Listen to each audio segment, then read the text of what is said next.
Welcome to the सपना homeschooling channel. नमस्कार मित्रांनो, मी रवींद्र.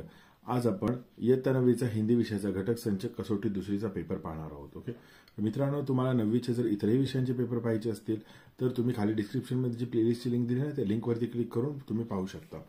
आता इथे बघा, विभाग 1 गद्य. निम्नलिखित परिच्छेद पढ़कर दी गई सूचना के अनुसार कृतियां कीजिए. रामानुज ने मिठाई मांगी तो माफी मांगने लगा.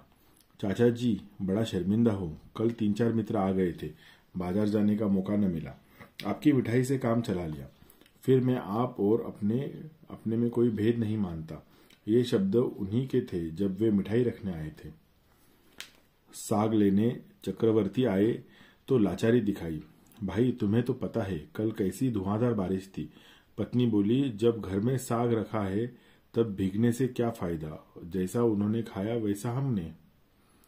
रमा पराठे को पूछ रही थी. विमला ने उत्तर दिया, सवेरे ही सवेरे एक साधु आ गए. बड़े पहुंचे हुए साधु थे, खाली हाथ कैसे जाने देती. घर में कुछ तैयार नहीं था, तुम्हारे पराठे दे दिए. रमा ने शंका उपस्थित की, किंतु तुम तो साधु संतों में विश्वास नहीं करती. विमला ने बात बनाई. वह फिर सारे मोहल्ले को तंग करता. मैंने पराठे तुम्हारी ओर से दे दिए, तुम्हारे घर का पता बता दिया है. झूठ समझो या सच, कल परसों वह जब तुम्हारे घर आकर आज के पराठे के लिए आशीष देगा और भोजन मांगेगा तब तुम्हें मानना पड़ेगा. मैंने कहा न, मोहल्ले में समाचार उड़ती बीमारी की भांति फैलते हैं. अब मेरे घर के पास भी कोई नहीं फटकता. हा, परिच्छेदवरचे पुढचे प्रश्न. कृतियां कीजिए. ये सब अपना सामान लेने आए. ओके, तो इनके नाम लिखने यहाँ पे. कोष्ठक में से सही विकल्प चुनकर वाक्य फिर से लिखिए. रामानुज की मिठाई वापस दे दी गई. लेखक ने स्वयं खा ली. लेखक ने अपने 3-4 मित्रों को खिला दी. रमा के पराठे साधु को दे दिए क्योंकि घर में कुछ तैयार नहीं था. विमला साधु संतों में विश्वास करती थी. रमा ने यह सूचना दी थी. निम्नलिखित कथन के किसने किससे कहे हैं, लिखिए. सवेरे सवेरे एक साधु आ गए. पृष्ठ 2 पर अगले प्रश्न. सही शब्द चुनकर वाक्य फिर से लिखिए. कल 3-4 मित्र मेहमान आ गए थे, तुम्हारे घर का नाम पता लिख दिया है. व्याकरण शब्द संपदा. परिच्छेद में आए सर्वनाम लिखिए. 4 सर्वनाम लिखने हमें. निम्नलिखित शब्दों के विरुद्धार्थी शब्द लिखिए. कल, भीगना, उत्तर, झूठ. परिच्छेद में इन विशेषणों का प्रयोग किया गया है. 4 विशेषण हमें लिखने हैं. प्रश्न ख. निम्नलिखित परिच्छेद पढ़कर दी गई सूचना के अनुसार कृतियां कीजिए. बाबू रामगोपाल तो यह सुनकर अपने कमरे में चले गए और श्रीमती दहलीज पर खड़े नौकर का कुशल क्षेत्र पूछने लगे. नौकर का नाम हेतु था और शिमला के नजदीक एक गांव से आया था. चपटी नाक, मोटा माथा, बेतरह से दांत, मोटे हाथ और छोटा सा कद. श्रीमती ने गलत नहीं कहा था. नाम पता पूछ चुकने के बाद श्रीमती अपने दाएं हाथ की उंगली पिस्तौल की तरह हेतु की छाती पर दाग कर बोली, अब दोनों कान खोल कर सुन लो. जो यहाँ चोरी चकारी की तो सीधा हवालात में भिजवा दूंगी. जो यहाँ काम करना है तो पाई का हिसाब ठीक देना होगा. श्रीमती जी का विचार नौकरों के बारे में वही कुछ था जो अक्सर लोगों का है कि सब झूठे, गलीज और लंपट होते हैं. किसी पर विश्वास नहीं किया जा सकता. सभी झूठ बोलते हैं, सभी पैसे काटते हैं और सभी हर वक्त नौकरी की तलाश में रहते हैं. जो मिल जाए उसी वक्त घर से बीमारी की चिट्ठी मंगवा लेते हैं. श्रीमती जी का व्यवहार नौकरों के साथ नौकरों का सा ही था.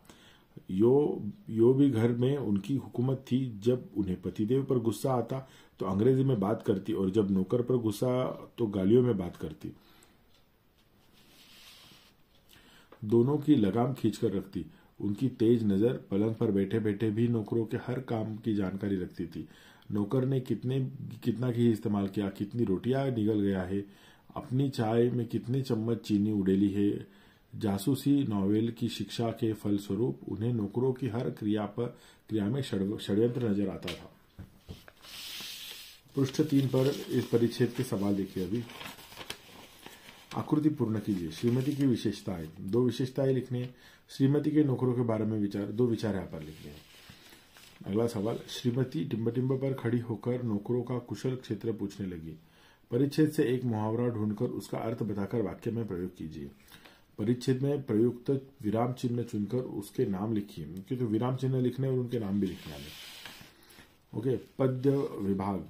ओके, निम्नलिखित पद्यांश पढ़कर सूचना के अनुसार कृतियां कीजिए। झूठा मीठे वचन का ही ऋण उधार ले जाए, लेत परम सुख उपजे, लेके दियो न जाए। लेके दियो न जाए, ऊंच अरु नीच बतावे, ऋण उधार की रीति मांगते मारन धावे। कह गिरधर कविराय, जानी रहे मन में रूठा, बहुत दिन हो जाए, कहे तेरे कागज झूठा। तेरो कागज झूठा। बिना विचारे जो करे, सो पाछे पछताए। काम बिगारे अपनो आपनो, काम बिगारे आपनो, जग में होत हसाए। जग में होत हसाए, चित्त में चैन न आवे। खान पान सन्मान, रंग राग रंग मन ही न भावे। कह गिरधर कविराय, दुख कछु हरत नहारे।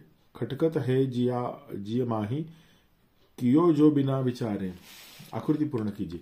बिना सोचे जो काम करने के परिणाम, 4 परिणाम हमें यहां लिखने हैं। पृष्ठ 4 पर अगले सवाल देखते हैं हम। कवि के मतानुसार मनुष्य की विचारधारा स्पष्ट कीजिए। ऋण लेते समय, ऋण लौटाते समय। उपर्युक्त पद्यांश में किसी 4 लाइन का भावार्थ लिखिए। निम्नलिखित परिच्छेद पढ़कर सूचना के अनुसार कृतियां कीजिए। स्वाभाविक, यदि मुझे याद आता ईश्वर इस क्षण में, जड़ जग इतना सुंदर जब, चेतन जग में क्या कारण। रहता अहरत जो, विषण्ण जीवन का मन संघर्षण। मनुज प्रकृति का करना फिर, नव विश्लेषण संश्लेषण। ईश्वर का प्रतिनिधि नर, अभिशापित हो उसका जीवन। लगता है अपनी क्षुद्र अहंता ही में सीमित केंद्रित, छिन्न हो गया विश्व चेतना से मन निश्चित। आकृति पूर्ण कीजिए। कविता की पंक्तियों को उचित क्रमानुसार लिखकर प्रवाह तक्ता पूर्ण कीजिए। मानव मन का निश्चित, ईश्वर का प्रतिनिधि नर, विषण्ण जीवन मन का संघर्षण। प्रश्नों के उत्तर लिखिए। कवि को क्या याद आता है। और इसी के साथ अपना प्रश्न पत्रिका खत्म हो गई है। तो मित्रों, इन सभी प्रश्नों के सवाल ढूंढिए, लिखिए, और अगर कुछ मुश्किल आती है तो मुझे कमेंट बॉक्स में आपके सवाल पूछिए। धन्यवाद।